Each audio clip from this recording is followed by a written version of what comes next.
Good afternoon, everyone. We're going to start about 5 after, 4 after is 3:01. Good afternoon. I was just telling the audience, good afternoon. In the chat box, we have a copy of the schedule or the agenda for this afternoon. I'd like to thank Alcorn State University Demonstration Forum for allowing us to do this meeting remotely from here. Unbelievable facility with Mr. John Coleman at being the facilities manager. Is Miss Lashika Miller on? Mike. Miss Miller, can you hear me?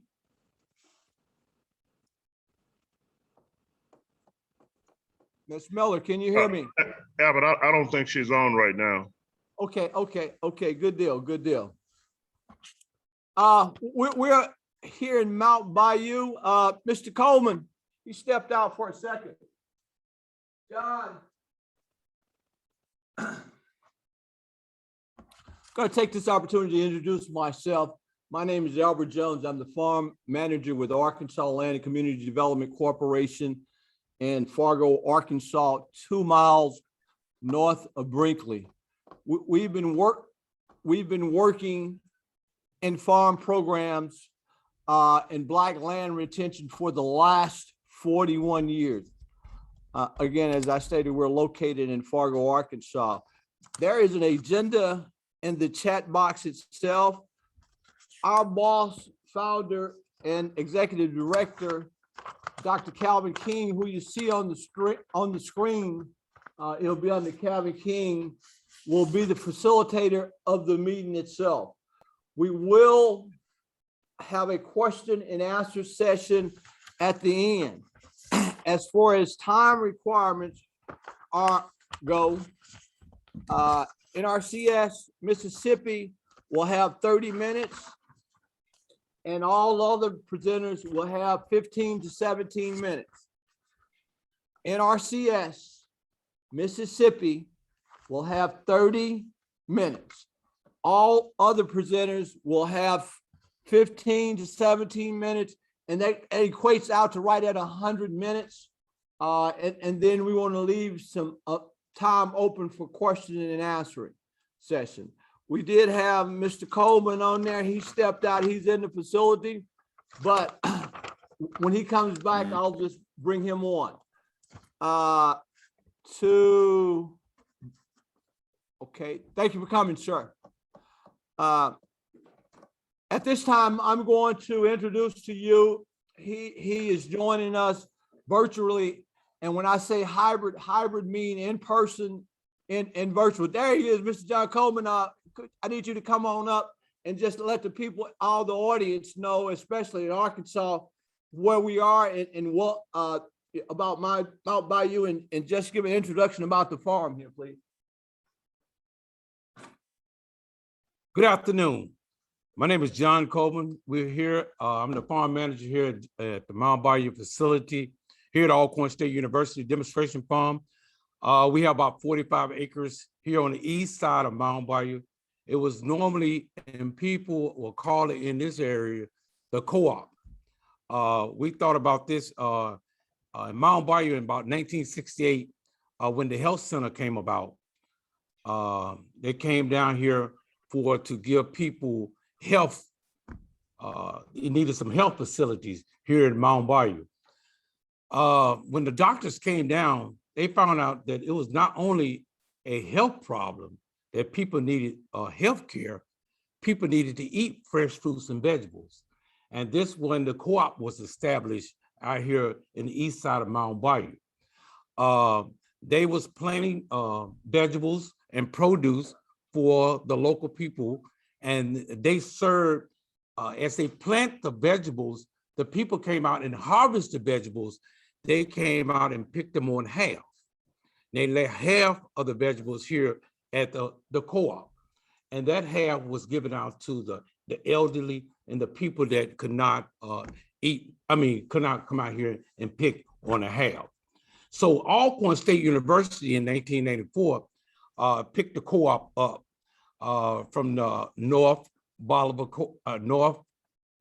Co-op, and they did some of the similar things that the co-op was established for, introducing farmers and demonstrating farmers how to grow fresh fruits and vegetables. And now we are doing a lot of great things out here for the local farmers. So we're glad that the Arkansas Land Group is here today. We're glad that FSA, NRCS, and all rural development is here today to tell the local farmers about some of their programs that can help their enterprise or help their operation to grow and be successful. Thank you. Thank you so much, Mr. Coleman. Thank you so much. At this time, we have our founder, one of the founders of Arkansas Land and Community Development Corporation, and currently our president and chief executive officer. Dr. Calvin King will facilitate the program from the remote location, from our location in Fargo, Arkansas. Dr. King, are you on there? Yes, I'm on. I'm here. All righty. Let me say good afternoon to everyone and express also my appreciation to Alcorn University and of course Mound Bayou, Mississippi, and the cooperative there.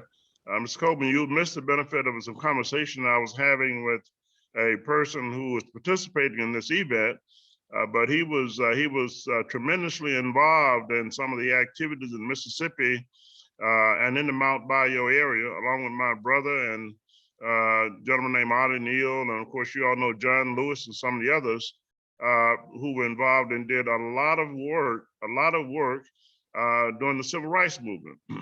And as a sort of a prelude with us getting into the program agenda, when you go back to that time period in that era, you know, Mound Bayou, Mississippi was a beacon and light to a lot of other things that actually came into fruition, that came into the whole movement, as he talked about the cooperatives around health issues, small family farmers, alternative crop production, equal access to healthcare services, having access period to healthcare services, as well as access to other type of resources and understanding the availability of those resources. Well, as time spans and we come to the point as to where we are now, I'm sure all of you realize we still have some of the same challenges that we had back in the latter part of the 50s and in the 60s. And Mr. McKendry, who was on with us here in Arkansas, who was one of those individuals that was working in that area, and my mentor as I was coming along and getting involved in the work that we're doing here today. It's the intent of this particular event that's being held, as Mr. Jones gave reference to access to resources and understanding the resources itself that's available through the various USDA agencies. One of our primary focus points, of course, has been and is on natural resource and conservation services, NRCS best known. But we also have as a part of our overall saying, what I call sort of our blueprint basis, is that the work that we do from an outreach perspective is done in relationship to one USDA. And we say one USDA because within the context of USDA, there's an enormous amount of resources, and some of those resources are even outside of the organization and agencies that we have listed, you know, here today, like NIFA is one. And of course, you know, NIFA provides the Beginning Farmers Program and how that one provides grant resources and a lot of other technical support through extension service and direct investments with research and a lot of other areas. So that's not on the agenda, but we recognize under one USDA, NIFA is a primary, one of the primary resources that we need to have more guidance and understanding of that resource and how to access the benefit of some of the resources they have available in both the capacity building of our local communities to build more equity and equality as it relates to our communities itself, and the underserved and unserved population that we are attempting to, again, provide more guidance and access to those resources. Now, the other one is ag marketing services. It's not on the agenda, but ag marketing services, when you start to talk about resources and areas for building capacity, as well as building more equity within local communities, ag marketing services is definitely a primary agency for that, and farmers market promotion, and a lot of other resources and how they make those investments overall. Another one not listed is risk management agency. Now, of course, a lot of the resources as relates to risk management agency will fall within the context of what I'm sure Farm Service Agency would talk about, and how risk management is so relevant and so important today when we talk about beginning farming and those who are already involved in farming, and some of the things that have evolved and changes that has occurred as relates to risk management agency, as well as risk management type of services, and how those services are provided, both in conjunction with Farm Service Agency, as well as the risk management agency itself. Just wanted to give reference to those. So when we say one USDA or the USDA agencies, we do realize that there are agencies that are not listed, but in reference to those, we understand that they are major resource agencies, and the local community, the farm community, our local rural communities, these resources are very important and very relevant to equity, to equality in getting those resources, as well as building the overall economic sustainability in our local areas. Again, the intent is to provide both information and give some guidance by way of the agencies on the type of resources they have, how we can access those resources, and go from there. Now, I'm gonna mention this, and we'll move ahead with the agenda. You know, our previous conference that we held, and I Albert gave mention to it, I think also, we had as a theme of a reason for hope. And the reason for hope, I like to say, one, the reason for hope is the fact that we have all these resources available, we have these agencies available, and now understanding that we have these resources and we have these agencies, and when you have hope, they give us the reason for hope, then we know that our hope has to be guided by both that faith and confidence and access to those resources in order for them to be beneficial.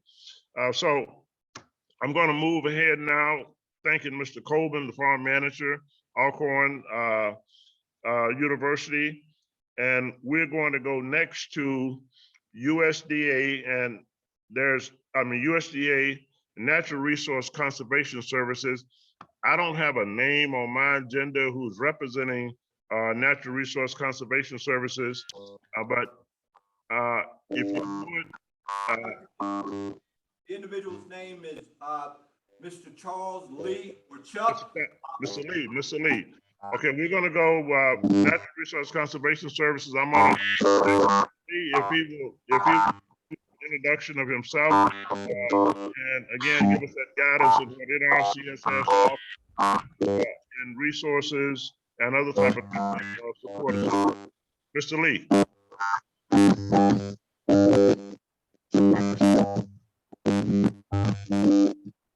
Albert, we're getting some feedback off of something. Yeah, I see it. Let's look at those speaker mic. You put the other one. Mr. Charles Lee, are you there?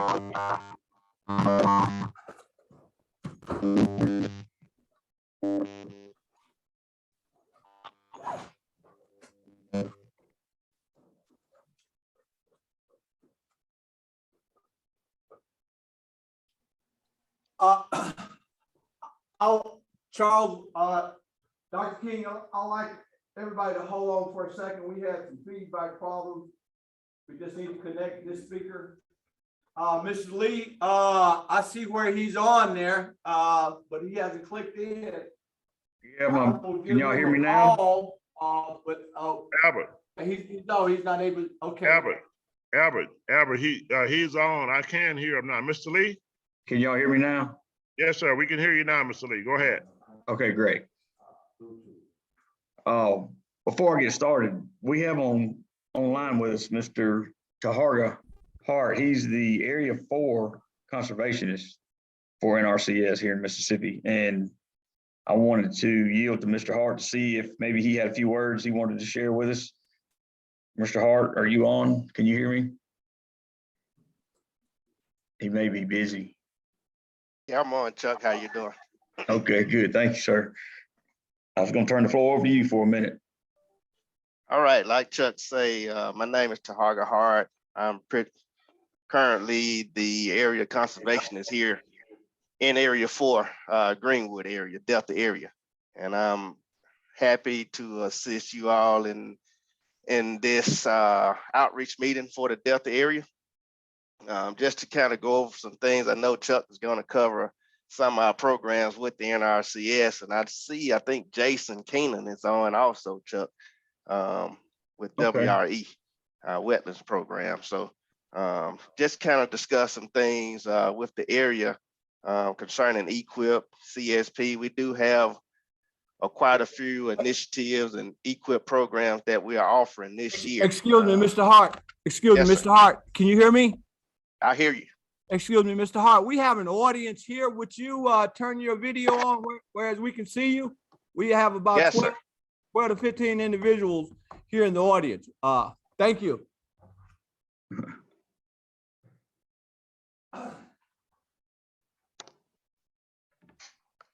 Can you see me now? Yes, yeah. we can see you now. Yes. Okay. All right. Happy to be visiting with you all. Just to kind of talk, give you some numbers on EQIP and CSP that we funded last year. This year we started up pretty early. We had intention to start up pretty early, but we have had some setbacks on funding or getting funding in for this year. So we're working on obligation for the upcoming year. You know, we started on some cover crop initiatives of signing up cover crops and obligating funds for this year with cover crops. We do have some initiatives coming out later on in the year, our regular EQIP sign up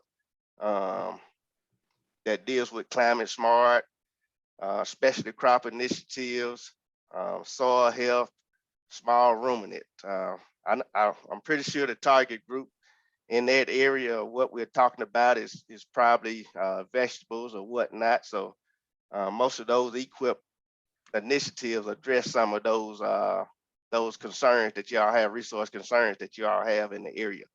Last year on the EQIP, we spent right at $27.5 million last year in total money EQIP in the Mississippi Delta.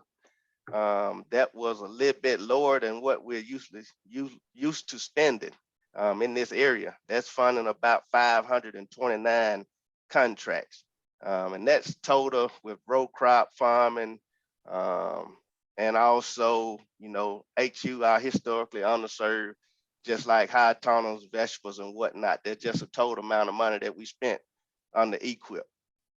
CSP, we spent around $8 million, which is a whole lot less than what we're normally spending for that conservation stewardship program, which is a 5-year program that I know most of you all know about.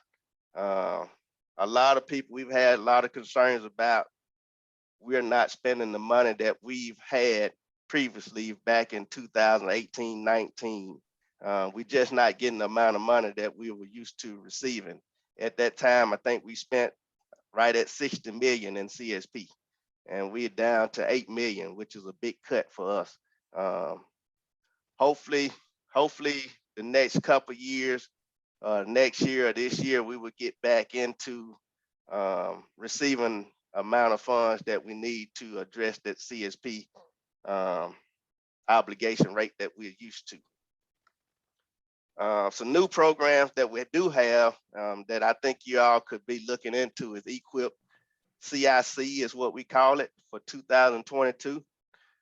This program was announced last year, but we never did get it out last year. So this year we're hoping to offer that program, that initiative That's equip CIC, conservation incentive contracts. And that's pretty much like a 5-year program off of the CSP program. You can come in and sign up for 5 years on that program. And we have a lot of different management practices that's under that program for this year.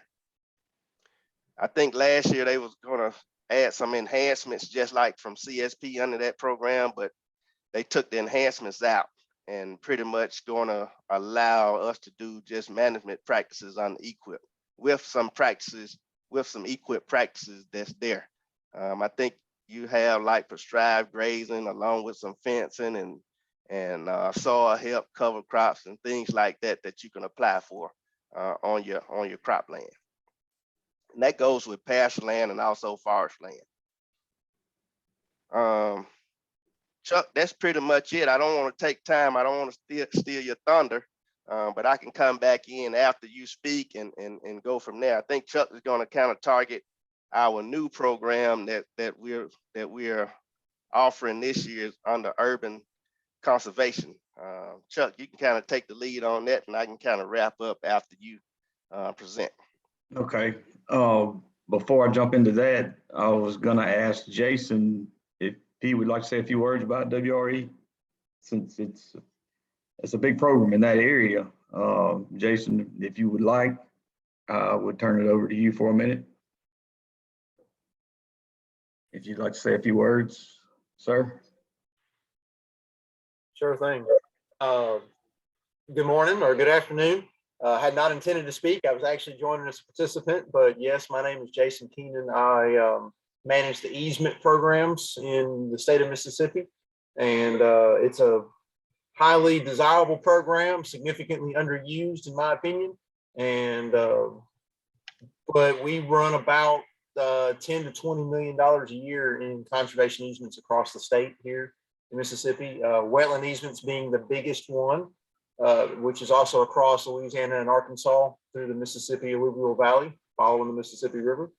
And I encourage anybody on this call that's interested to walk into a USDA office, come by and see us.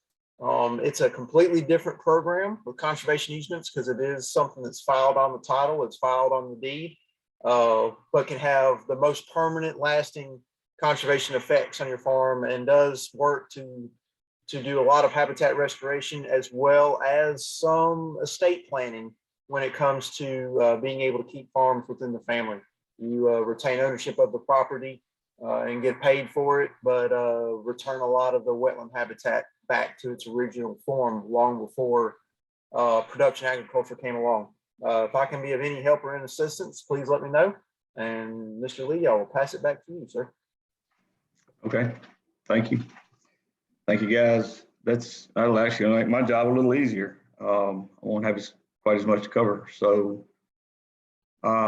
shifting gears a little bit, we're going to jump over into our urban agricultural conservation program. Mississippi announced back on, well, actually it's getting ready to come out tomorrow, I believe. They're going to announce a sign up for the Urban Agriculture Conservation Program. So it's through EQIP. It's sort of an incentive type through EQIP. It's targeting certain counties. I'll run down the list real quick. Harrison County would service Biloxi and Gulfport areas. So Harrison County, you have Rankin, Lincoln, Madison, Washington, LaFleur, Forest County, Hines, Adams, Lafayette, DeSoto, Oktibbeha, Lee, and Warren. Those are the main counties. Those are the counties where this program will take place. Basically what it is just financial resources and one-on-one help, from NRCS to the landowner to plan and implement improvements on their property, what we call conservation practices. So within the urban landscape, you're going to deal with a few key factors, soil being one, soil fertility, and then you're going to have a little bit of pest management in there, herbicide, not so much pesticide, but and also nutrient management is going to be a big deal, and irrigation management, drip irrigation. So within the urban landscape, you know, we have specialized practices that can fit farming on that scale. And the actual, let's see, I was looking for a deadline. Actually, the deadline was March the 11th. Tomorrow is the deadline for signing up. I believe this was announced initially back in February, early February. So there has been an ongoing sign up, and we will take an application anytime, but for this first ranking period, March the 11th is going to be the deadline for the Urban Ag program. The Urban Ag it's a new program, obviously. You know, we're all new to it as well. So, you know, I urge everybody to go see their local conservationist, because, you know, things can vary a little from county to county. So be sure and drop by tomorrow if you're interested in signing up for this program. I'm going to jump back a little bit to some of the information Taharga and Jason covered. Excuse me. You know, EQIP and CSP and ASEP are our main money program, so to speak. CSP used to be, and I'm not sure it may still be, the largest one by dollars, but EQIP has generally been our flagship program. And in order to get into these programs, obviously there has to be eligibility issues set up for the landowners, and in some cases the land itself. So with that in mind, you know, you start the process again by going and visiting with your local conservationists. And, you know, there may be an opportunity for us to give you some technical help versus program help. So, you know, you may need CTA versus actual program dollars on your property. If you got issues that you could fix yourself, you know, we can design and help you implement those. But other than that, at that point, we come out, do a field visit, and make sure everything is as it should be, as far as from an ecological standpoint. You know, for gully erosion, obviously, we want to address if you have a forestry issue or want to enhance some forestry property. You know, we have practices for that as well. Grazing land. So it's just kind of a walkthrough with the landowner and come up with possible programs or practices that would fit your land. And then you go to the eligibility issue with the individual. They have to go to Farm Service Agency, you get a farm and tract number. And at that point, that's when we really kick in, being able to pull you in through the system, you know, get you an application generated. In some cases, depending on the program, you'll need a DUNS and a SAM registration. You know, I want to say ASEP is required for everyone to have a DUN and a SAM registration. Excuse me. When you go into FSA, you have to bring in a lease or a deed showing control of the land, members information if you're an entity, air property, you know, is another animal in itself. FSA has some resources to help with air properties, because it can become difficult, you know, once you dig into the list of heirs in a particular piece, especially if it has a trust or something like that attached to it. So these are things you walk through as you're going through the eligibility process. You know, at that point, we go through the application process, figure out which programs fit. And then as that goes, you go through the ranking process. Once you do the ranking, we draw the lines based on the money, based on the number of applicants, and figure out where you fit, you know, in the scheme of things against the other competitors. And there we draw our lines. If you don't make the cut, in a lot of cases, we get money later in the year that we could potentially pull in new applicants down the list as we get more funds allocated to us. If you do make the list, we go into the contract phase. Once we're in the contract phase, we go through this step by step. You'll have a timeline. You'll have, quantities. You'll have a schedule to follow to implement the contract on a timely basis.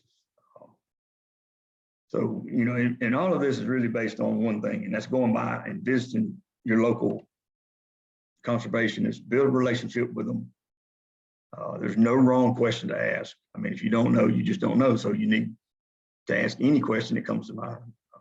So that way you stay informed and be proactive in keeping your application on the forefront.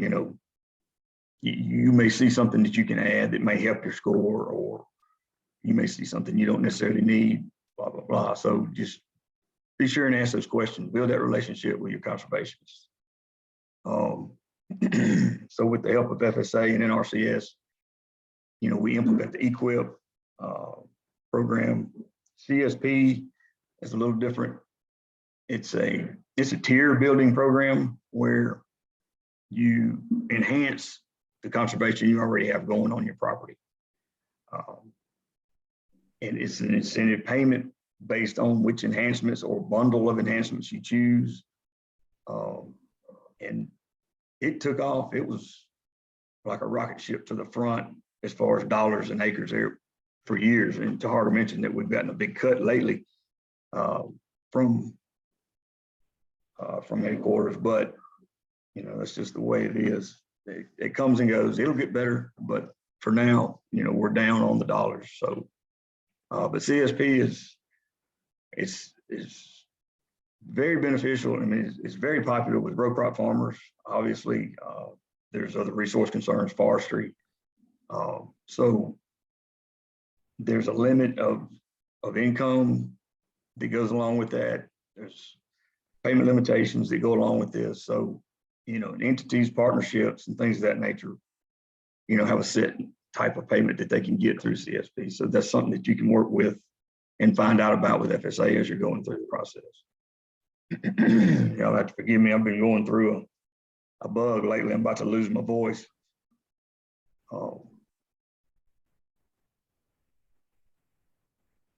So with that being said, I think that pretty well covers it. We kind of got some numbers from before.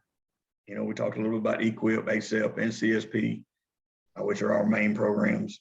And our urban ag program that's ending tomorrow, the first round of ranking will end with this batch, with the deadline tomorrow. So, be sure and get over to your conservationist tomorrow if you're interested in that, and get some information from him. He'll obviously have what you need to better understand the program itself. And with that, I'll take some questions. I'll be here until the end, so I'll turn the floor back over to you, Mr. Jones. All right, Charles, I have a couple of questions for you. Okay.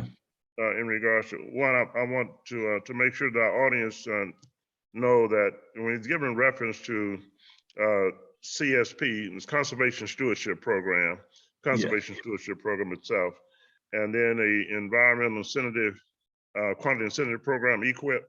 Yes. EQIP. Now, you mentioned another one, the CIC. You say that's a new program, and the deadline is tomorrow. Actually the urban ag sign up ends tomorrow. Conservation. I'm sorry. Okay, urban. I just want to make sure we clear that urban agriculture. So those individuals, if they wanted to sign up, they would have to already have the farm number in order to sign up for the urban ag.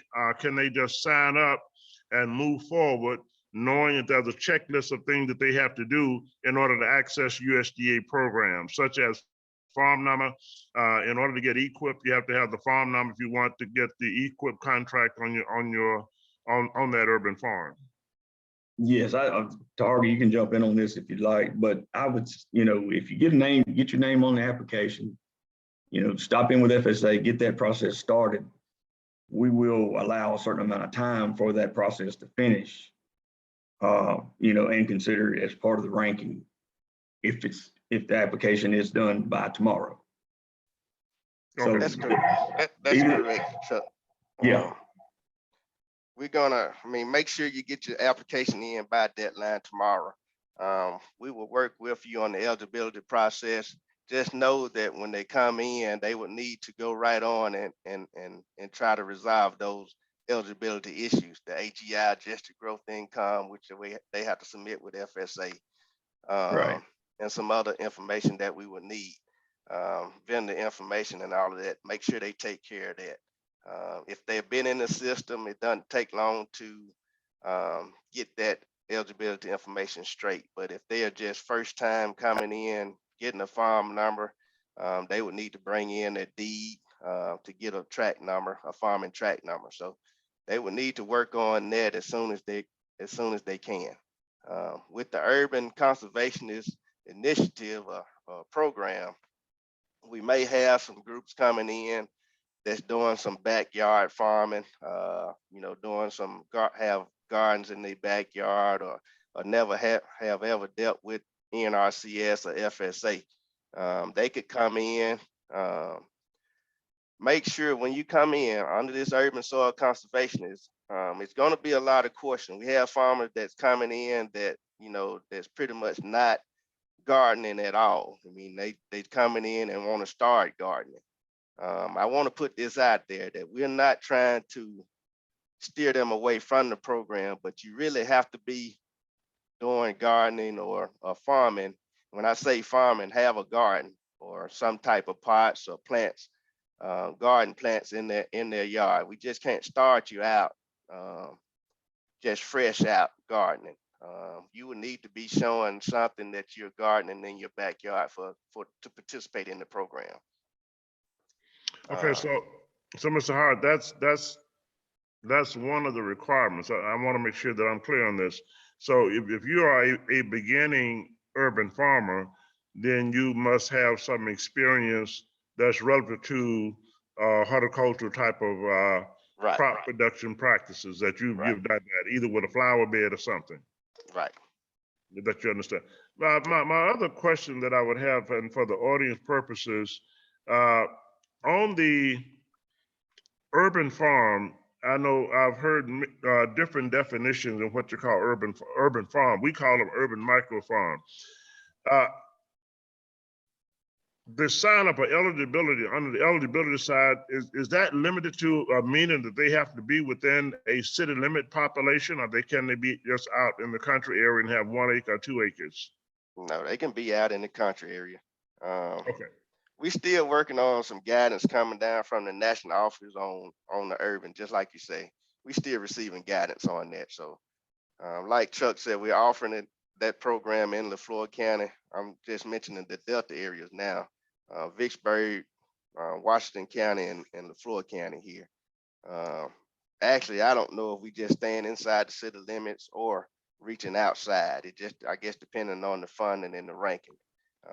We're having a meeting here, I think tomorrow, addressing some more of that urban conservationist guidance. So we still receiving guidance from the national office on this urban soil conservationist program. Okay, because I asked that question, and for audience purposes, I know in the past it has been in a number of presentations that, of course, when they ask the question, what size can a urban farm be? What is considered the minimum size? And they said, well, there's no minimum size, you know, for you to be a urban farmer. Now, that's right. Does that still remain the same even within this as a special program in Mississippi? Right. I mean, you can have 1/4 acre or even less. You know, we servicing people that's raising garden in their backyard. As long as you can get a farm number, which FSA shouldn't give you an issue with getting a farm number.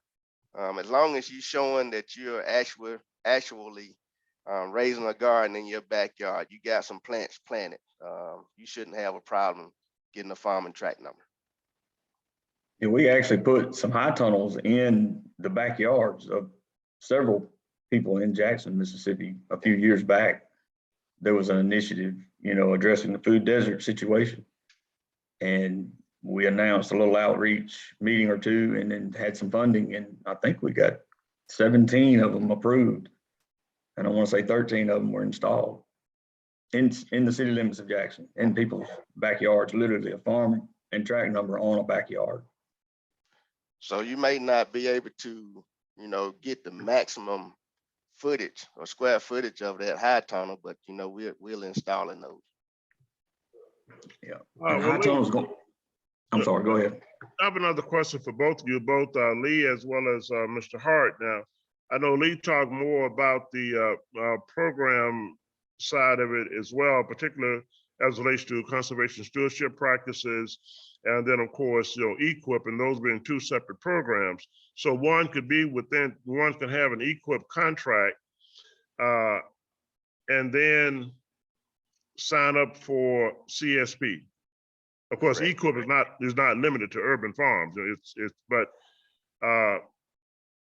And now I guess what I'm trying to get to is on the urban farm side, and these are not large type farming operation.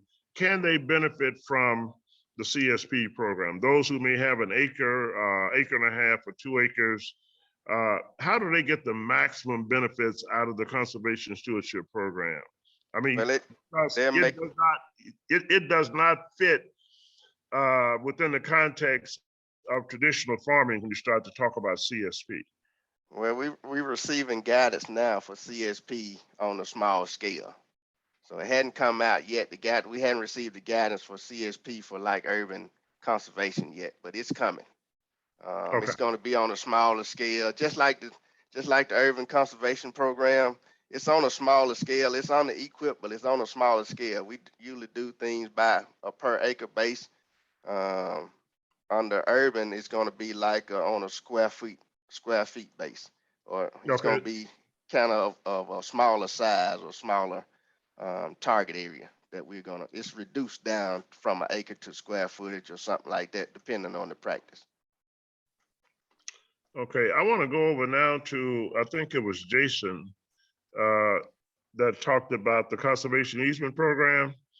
And I know everybody give reference to the ranking and the ranking process. And we all know a lot of the underserved population have had challenges in being able to get to the level of ranking where where they're successful in achieving and getting those contracts. But now I have been told that they are doing some special initiatives in some states, particularly as it had to do with farmers and landowners of color, with the conservation easement and wetland reserve. Jason, are you still there? Yes, sir, I am. Okay, so now, are you all implementing any special initiative, set aside programs for the underserved population in dealing with equity and equality within NRCS in Mississippi? Yes. With the wetland reserve and easement program? So in short, yes, we have an upcoming RCPP wetland reserve project that's not in place at the moment, that is specifically for historically underserved landowners across Arkansas and Mississippi. That's coming out, but is not out yet. We do have some wetland reserve enhancement projects that have set aside the first between 5 and 10% of the funds for those, aside for historically underserved, to be funded first, assuming that we have eligible applications and actually have applications on file to fund.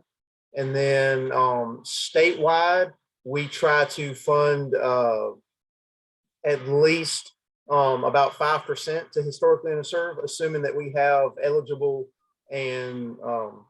applications on file. I do want to go ahead and say that in 2021, we funded, I think, all of our eligible historically underserved applications on file that we had that were considered eligible. Now in 2022, we're still going through our applications. I think we have about 5 or 6 in Mississippi total. We would like to see more applications. We'd like to see more eligible applications come in so that we can fund them.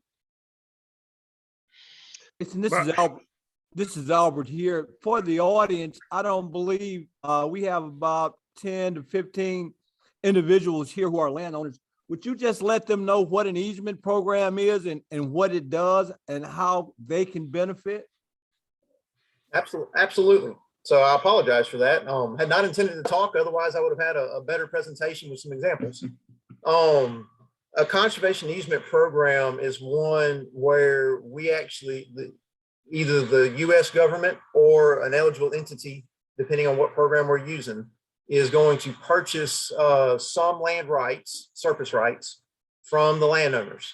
What we typically do for like a wetland easement is we're going to restore that cropland back to what it once was. We're going to pay the landowner for that, typically in a one-time payment. And then we are going to come in and we're going to restore that property back. We're going to create shallow water units and we're going to replant bottomland hardwoods throughout the Mississippi alluvial valley of Mississippi. Why does that benefit the landowner? Well, 2 reasons. One is we get the habitat conservation on the ground, and that habitat is permanent. So with that conservation easement, those rights that we're purchasing is that surface rights to establish that wetland habitat. And 2, the landowners retain ownership. You still get to hunt, you still get to fish, you still get to use the property.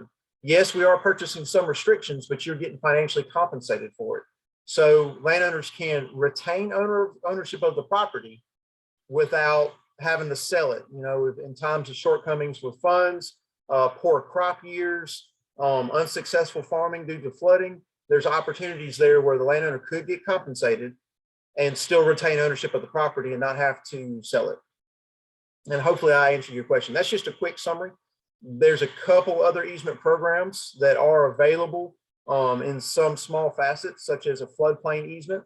That's typically post a flooding event. So the last one we had in Mississippi was 2019 in the south portion of the Delta. So you're thinking Sharkey, Issaquena, Yazoo, Warren counties.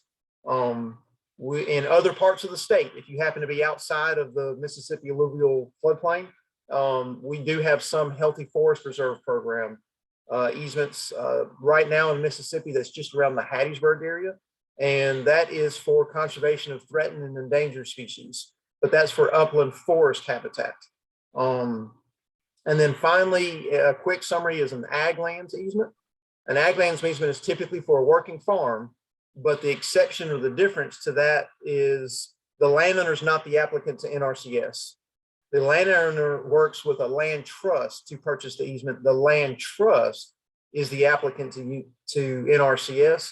And we provide a portion of the funding to that land trust to purchase the easement from the landowner. I get a lot of calls and I answer, and I still am happy to answer many calls about the ALE program or ag lands easements. But it's a little bit different process than a landowner coming directly to us. Jason, under the easement program, now you have one, and you may have mentioned this and I missed it. You have the easement where a farmer may have some of that land on that farm may be farmable. Can they have that in the easement program and still deal with production activities? If the operator, you have it rented out, say that operator can still continue to raise crops on it? That is only underneath our ag land easement program. So yes, that is available. Again, I have to reiterate that the landowner is not the applicant to us. So the landowner still has to work with a third party, a land trust, and that land trust typically, or non-government organization, conservation organization, they are the applicant to NRCS. So yes, there is an easement program on there for working lands. Okay, so for working lands, so it has to be, they either have to have a trust that's the recipient of the funding, or they're leasing it to a trust. The land trust or conservation organization is going to be purchasing a conservation easement from the landowner. Okay. So the landowner is going to sell it to a land trust. The land trust can submit an application to NRCS for a portion of that funding. Okay, yeah, that was kind of tricky. It is. It's different than what we normally do. It's not like EQIP, it's not like CSP, and it's not like our wetland easement programs. It's different. It's definitely different. But that was a little tricky. I think, you know, you need to definitely dot your I's and cross your T's before you, as you enter into it, if you land on it. My other question, it goes back to, it gave reference to the DUNS number and the SAM having to be registered with SAMs as far as eligibility is concerned. I'm not sure who gave, I think it may have been Charles, our lead, that gave reference to that. I want to make sure there's clarity on that when you start. Now, I understand what the SAM registration is and the DUNS number is concerned, but are you saying that individuals who are making applications for EQIP and to receive the benefit of the resources to implement an EQIP contract must have a SAM's registration and DUNS number? No, we're not requiring that at this time. This is Taharga. Okay, so We What did was that that? we did that back in early, I guess, I forget the years, but after the new farm bill was signed, we don't have to do that anymore right now. Yeah, I was mentioning Okay. that just in a general term. I mean, there are some of our programs that still require that, but not our normal programs like EQIP. Okay, so yeah, wow. Okay, so it has nothing to do with the agriculture, production, agriculture, conservation type programs where DUN numbers or DUNs and SAM registration is required. Correct. Okay, I just want to make sure that was mentioned, and it kind of threw me off there. Albert, I'm going to stop at this point. Are there any questions from the audience? Gentleman over here has a question. I need you to come up. Also, while he's coming up, the presenters, would you put your name and contact information in the chat box for the audience? Because they're not going to have any way of contacting you. Again, you can come on up, sir. Would you put your name and contact information in the chat box, please? All right, we need you to look in here, sir. Right here. There's the Oh, camera there right there. There you go. There you go. And here's a guy that worked in the television industry for years, looking at the microphone. Anyway, my name is Morris Hodges. I own Morris Waterman and Thumb LLC here at Mound Bayou. And I am registered with DUNS, grants.gov, SAMs, etc. My question is, I just Googled it. I'm interested in the CIC conservation program EQIP /CIC. I've had success with NRCS High Tunnel Well, and I'm grateful for that. I applied for land leveling and fencing. Mississippi had a fencing program in 19. My guy Jason Maxson down in Cleveland, he and I filled out the application. And in 2019, I filled out the land leveling application. The last 2 years, I received letters saying that the ranking, I didn't make the cut due to funding or ranking, whichever one, don't recall exactly one or the other. And my question is, if I signed up, I just looked and Googled it, according to USDA, the CIC program deadline for sign up is April the 1st. If I signed up for CIC, would that help my application for fencing and land leveling approval, i.e. ranking? Thank you. Charles, did you guys get that? Yes, sir. I was listening, Mr. Harger. Okay. That would be another extra program that you can sign up for, give you another opportunity to get funded. I can't say that would guarantee you funding in the NRCS program, but it will allow us to, that will give you the opportunity to apply under another initiative to get funded. Yes, it would be another opportunity for you to get some funds from NRCS. Just make sure that you go back into the NRCS office and update your application, because Jason should be putting that application back into our other EQIP initiatives also, and then make sure you go into the NRCIS office there and sign up for the EQIP CIC program. And those will give you a better opportunity of getting funded. So just make sure you go back to the field office and update your application for these other programs. Make sure you're getting ranked under those, and then make sure you tell them that you want to sign up for the EQIP CIC program. Mr. Hart, is Mr. this? Hart, I have a Mr. question Hart, for you. is this- Excuse me. Mr. Hart, is this your county? Is Bolivar the county we in now? Mr. Hart, are you the district conservationist for this county? I'm over the whole Delta area. Okay. What is the name of the gentleman who's over the district conservationist for this county? You all are in Bolivar County? Yes, sir. Yes, we are in Bolivar County. So you have Jason Mason there that's in that office. And then you would have Trinity Long is the district conservationist. He's the supervisory person in that office. So he's actually working Sunflower and Bolivar. We work in cluster counties. So Bolivar and Sunflower County is clustered together. So Trinity Long is the supervisor of district conservation, and Jason is the person that's stationed there in the office as the soil conservationist. Okay. We have some new people that's there that we just hired on direct hires that's there that would also be able to help you or assist you in those counties. Mr. Hart, would you put Jason and those individuals you just mentioned their contact information in the chat box, please? Yeah, sure I will. just want to say I have a history with Mr. Jason Mackinson and Mr. Trinity Long. Had success with them, and I'm grateful That's for good. them. Now, That's here's where my problem lies, in my opinion, after speaking with Mr. Long and Mr. Jason, is that they've done their part. Now, when it leaves them, I don't know where it goes, Jackson or whoever, i.e. the decision makers, is where I'm having a problem being funded, because they've done their part. Yeah, they have to make sure that they're ranking your practices. And everybody, once you come in, everybody put in the practices, they rank the application. And once they rank the application, you get a ranking score.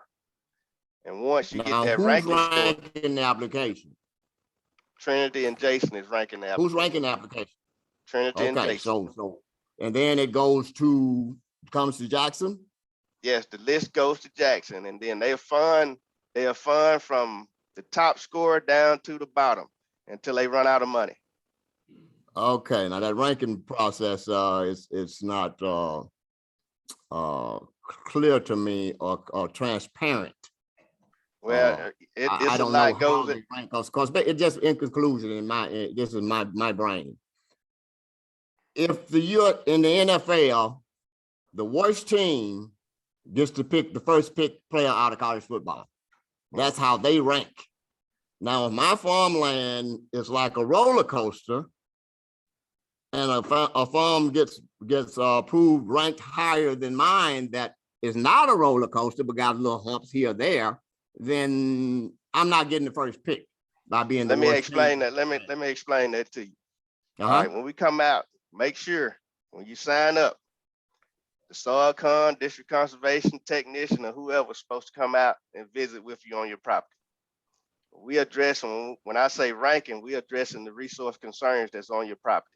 So if you're signing up for land leveling, underground pipeline, or whatever, I agree. Let's stay in my case, land leveling fencing.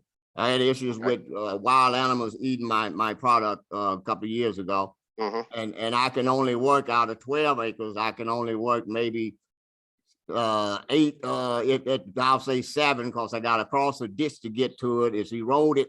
It's in bad shape over the years. Nothing has never been done to it. Yeah. I came back here 6 years ago and started managing the farm, and then started farming and started making building it up, getting it ready with the help of NRCS. I've had great success with them to this point, and I'm grateful. But in conclusion, Yeah, of course, if you're ranking me on paper and not seeing what my farm looks like, then you can't successfully fairly rank me. And that's what In my I'm telling you now. If you have that issue, if one of my soil comes, the district conservation is not coming out visiting with you, we got a Okay, problem. well, we'll get that done, and I appreciate y'all for giving me the opportunity, and thank you very much. Okay. Mr. Hart, we're gonna move forward here, Albert. At this point right now, let me just say, Mr. Hart, I appreciate you, NRCS. Y'all have done a tremendous job, both in presenting on the program, your program areas. And I think we all know that there are some challenges or have been some challenges in dealing with underserved and limited resource small farmers and farmers of color. And there are new initiatives to address some of those issues now with the present administration and with the Office of Partnership and Public Engagement that's involved with that too as well. We're gonna move now to the next person on the agenda, and we have Farm Service Agency. I don't have a name again, Albert, on that, but FSA, is FSA present online? Or are they in person? Doc, I believe we have the ASDM Alcorn State University Demonstration Farm, John Coleman, for a couple of minutes. He's next on the agenda. Oh, I'm sorry. I was thinking you had Mr. Coleman speaking earlier. No, he just told about where we were, the facility itself. Okay, so you added to the agenda then. No, that's the agenda that everyone has here has him coming next. Does everyone, the program booklet has him coming next. I see that. Okay, Mr. Coleman, who's speaking? Yeah. Dr. King, this is Doris Miller. So good to see you again, sir. Yeah, same here. How are you doing, Ms. Miller? I'm wonderful. Mr. Coleman is so proud of this demonstration farm that every time we have visitors, he likes to show a little short video. Some years ago, we had some volunteers to come here from out of state, and they did an aerial view of the demonstration farm, which covers 45 acres. So he wanted to show that to newcomers today. So for those of you who've already seen it, just bear with us, okay?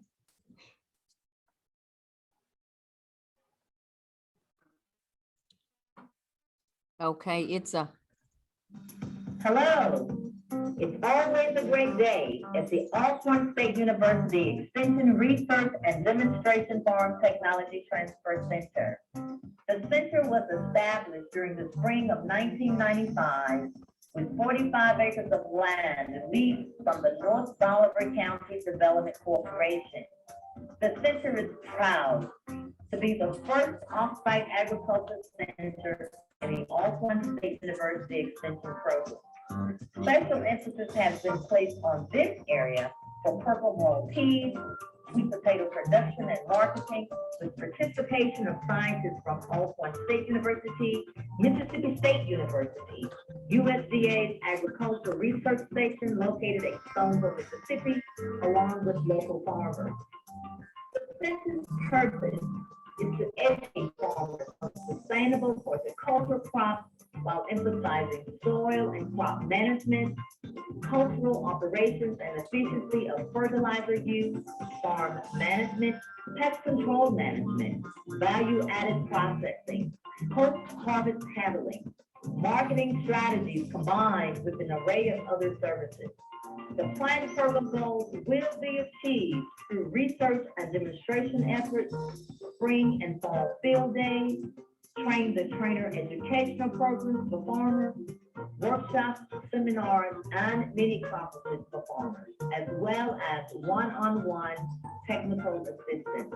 We encourage you to reach out to us by contacting the farm manager, John Coleman, at 294 Granger Dorsey Road, Mound Bayou, Mississippi, 662-741-3375. Again, it's always a great day at the Alcorn State University Research and Demonstration Farm Technology Transfer Center, located in the heart of the Mississippi downtown.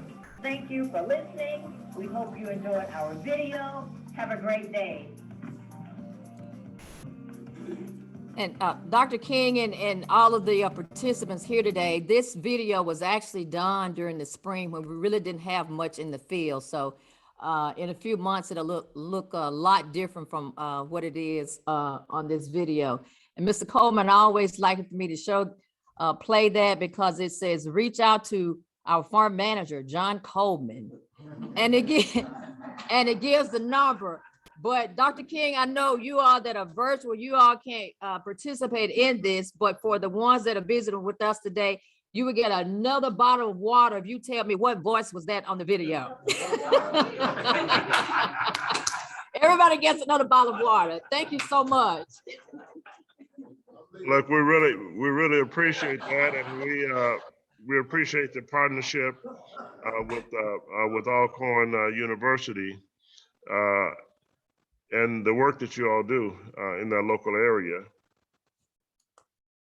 I'm going to now go to USDA Farm Service Agency will be the next on the agenda. And she's do we- live. She's do we have live here in person. Yeah, Do we she's have a coming up. presenter from some Farm Service Agency? She's coming to the podium, Ms. Bennett. Hello, everybody. How are y'all? Ms. Bennett, how are you doing? I'm doing good. How are you? I'm here from the Bolivar County Farm Service Agency. I'm the county executive director here. And I just wanted to touch base on a few of the programs that we have for our underserved producers in the area. And also kind of what we do to help with the NRCS programs. So I know it was mentioned before that when you want to sign up for something with NRCS, you have to come to us first to get a farm number. And like I said, we'll need a deed or a lease or something that shows that you have control of that land. And we'll look to see if the farm has previously had a farm number or not. If it has not had a farm number before, we can draw a new farm into the system. I know whenever the urban ag and the micro farming really pick up around here, we'll be drawing a lot in the backyards. I have drawn in a backyard in one of the cities around here for a greenhouse to go back there. So it can be done. It's just a really small farm, but that's not a problem at all. We're here to help all size farmers. We have several different programs for the smaller farmers that farm fruits and vegetables. We have NAP, and I see some familiar faces in the audience, and I know several of you take advantage of those programs, and we work with y'all on those. Sometimes it can be a little complicated or time consuming, but we're gonna be here to do it the best that we can to help you get what you need done.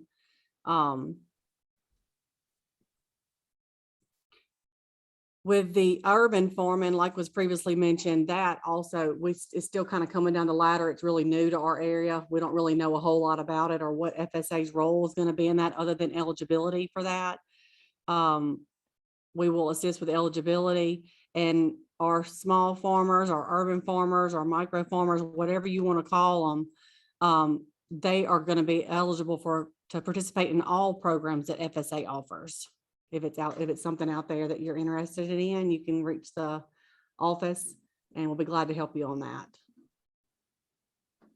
Does anybody have any questions or any areas that you would like me to specifically address?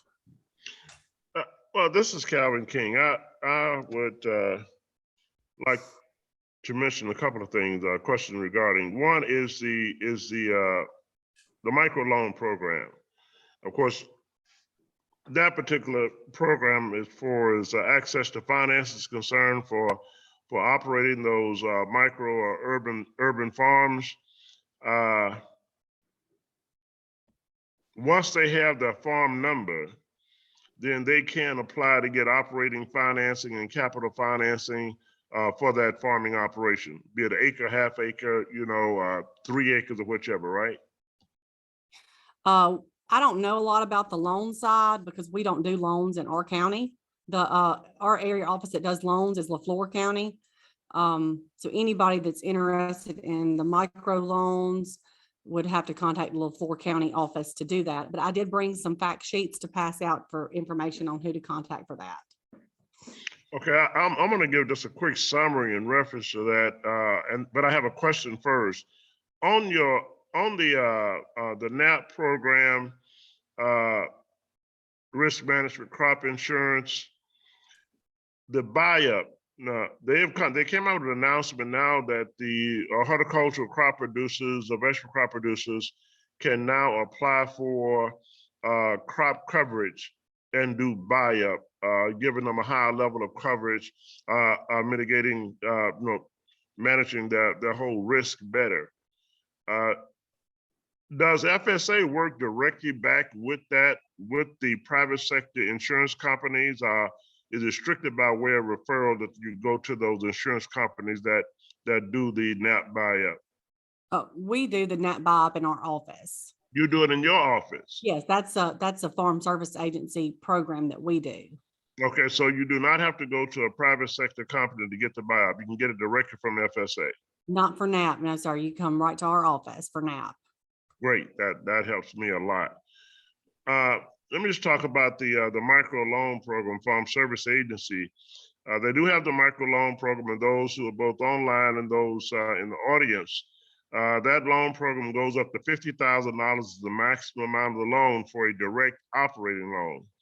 And on the operating loan side, that really covers your operating expenses, and that's general operating expenses and your fuel costs, your equipment costs, seed costs, herbicide, pesticides, things of that nature.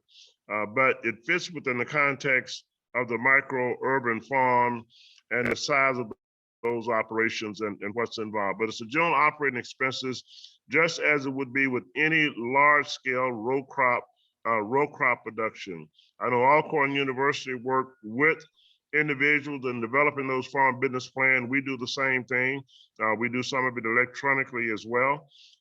Key point is having the farm number. And the other part is understanding and getting the projections on both what your operating expenses are going to be and projection against your revenue or what your returns would be out of that micro urban farming operation. You got to have a feasible plan, when you go in with them. On the capital side, on the capital investment side, you can get up to $50,000 also on a direct loan for capital investments and if you're purchasing. But you must have, and if I'm wrong on this, get clarity on this from Farm Service Agency. You must have at least 3 years of operating experience and saying you've been an urban farmer and you got this acre or 2 acres there that you've been operating on, and you can prove and show that you've been operating as a micro urban farmer for 3 years or more and falling within the beginning farmer category, then you could possibly qualify for up to $50,000 on a capital investment loan. And say you've been operating this 3 acres or 5 acres and you really just want to buy it. You'd like to buy that. We had a micro urban farmer in our incubator program, and that individual finished the incubation program and purchased her own farm that she's operating now within a urban populated area. She's doing very well on that. So I want to just mention that on the FSA side, access to resources, farm financing, operating financing, capital investment. If you need a small tractor or something to operate that micro urban farm with, then of course that would be a part of the direct operating loan, not on the capital investment side with the land, but that'll be for chattel. That's a 7-year repayment period on those chattel investment or equipment investment. Maybe a small tractor, maybe attachments. It might be a tiller that you want to purchase, or you're dealing, I won't say backyard, but a smaller urban type of farming operation. Once your certification is in place and with your farm number, you can get that done directed back with Farm Service Agency. Air property people is an issue. Reference was given to air property by Mr. Lee with access to resources with NRCS. Air property can be an issue also with Farm Service Agency as well, and getting those resources. Not necessarily just signing up for the program side, which is basically on the insurance and risk management aspect of it, but on the financing side of it. one, having a lease, if you're a micro-urban farmer and it's an acre of land or so, that you're actually operating, then you must show that you legally have control of that 1 acre or that 2 acres. If you're renting and happen to be renting a house and you have the approval from the landlord to use the land, and say it's an acre or so, to use the land as a micro-urban farm, then you're gonna have to, one, you have the control over the land. Two, getting that farm number is gonna come back to the individual that have the control of the property. So you get designated as a farm. They lease that property to you then as a farm, including the house. And then you have the lease agreement showing that you have control of that particular property for the time period for which you're applying for those resources. If you're dealing with NRCS resources, that may be a longer period of time, and we've seen some cases like this.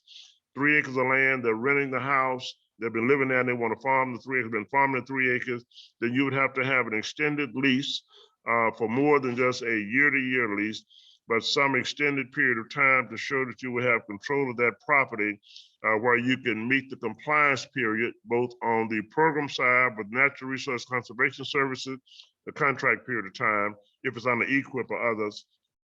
And the same thing is going to apply back with FSA Farm Service area. I'll say that air property is an issue, and if anyone has any questions in reference to that and how it can possibly be addressed, then we can talk about that a little later on at the end of the agenda. I'm going to stop at this point. FSA, thank you very much for that presentation, and we're going to look forward to this continued extended partnership with Alcorn University, Farm Service Agency, and NRCS. We're going to go now to the Mississippi Department of Agriculture. Mississippi Department of Agriculture, they have some fantastic and exciting programs. Are they in person? Yeah, we have Miss Susan Lawrence. Yes, sir. Here she is.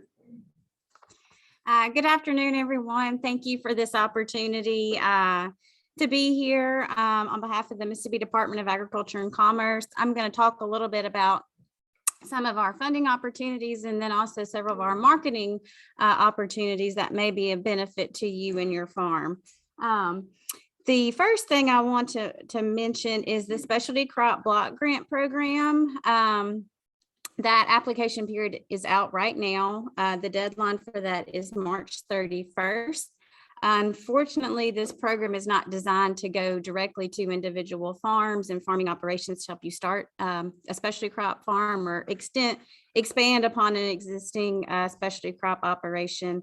It's more of a project designed for research, extension, education, to further the specialty crop industry of the state. So a lot of our projects do go to universities and organizations to either research specialty crops or provide extension education, training workshops, things like that. The next is the Federal State Marketing Improvement Grant. As a state agency, we do collect some applications for partners and collaborators. Again, unfortunately, this program isn't directly to individual farm and farming operations. This program is designed to address barriers, challenges, opportunities for U.S. food and ag products domestically and also internationally. We collect applications until April 15th, and we turn those into USDA. A couple programs that we do have, the GAP cost share program, and I've got a little sheet. These right here, you want me to pass them out? Yes, sir. You can pass all that out. You can go to the next slide. And then the next one. So this GAP cost share program, if you sell to, say, schools, restaurants, hospitals, some buyers require this certification in order to sell your fruits or vegetables. So once you get that certification, you can be reimbursed 75% up to $750. And that's on a first come, first serve basis, as long as we have funding to do that. The next is the organic cost share program. Farm Service Agency also administers this program as well. So you can either go to their office or to come to our office. If you do get the organic certification, you can be reimbursed 50% of those costs, up to $500 per certification scope. That is not out at the moment. That just ended at the end of the year, but we expect that to be available next year as well. The Grow and Lunch School Garden Grant Program, we will be having a new application period out pretty soon for new school garden grants. We have awarded some schools in this area a garden grant. You can get up to $500 for the school to start a school garden or expand upon an existing school garden. So be on the lookout for that. I'm going to next briefly talk about some of our market development programs. That's a division I'm in with the Department of Ag. And so we have a variety of programs that are designed to help farmers, identify new ways to find avenues or markets for their products. So the first being farm to school. I know we have some farmers in this area that have sold or are selling to maybe schools in the area. We do have a statewide purchasing program that our agency helps to identify farmers that are able to sell statewide. But also we encourage you, if you're more on the local level, you can work directly with the school system or child nutrition director, trying to see what their needs are. You can work directly with them in order to sell your fruits or vegetables products to them. The next slide on Mississippi Agritourism, you can go to the next slide too. We have a limited liability program with our state. If you just fill out the application and send it into our office, it's a $50 fee. What that does is if you are a farm that invites the general public onto your land, it's just a little bit of added protection to protect you from inherent risk of the public. We know you can't fill every hole on the farm if somebody was to break an ankle or if they are say get stung by a honeybee or something. So that's just a little bit of added protection. And we also list these on our website, msagritourism.org. And then on the next slide is a copy of what these signs you would need to have at your operation. If you would have these signs on your farm in order to show that you are these warning signs to show the public once they come onto your land. Next slide, please. The Farmers Market Certification Program, that's the program that we have designed to try to distinguish true farmers markets from a roadside stand or a resale location. We do have over 80 farmers markets in the state. And so several of them are certified each year. And there's no fee for that. It's just you fill out an application. You have to have at least 2 farmers selling at least 50% Mississippi products. Next, we have the Farmers Market Nutrition Program.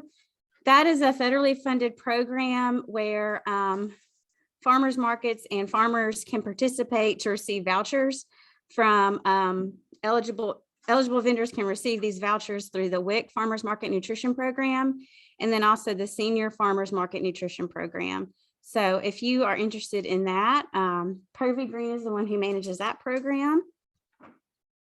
The Mississippi Farm Marketplace was started during COVID when we know it was hard to get, you would go to the grocery store and you may not get everything that you wanted. This Mississippi Farm Marketplace was a program designed where you can go online and for free, and it's still up, you can detail what fruits and vegetables, meat, honey, eggs, any farm product that you have that you're trying to sell, and put your contact information, and people can contact you directly to purchase your products.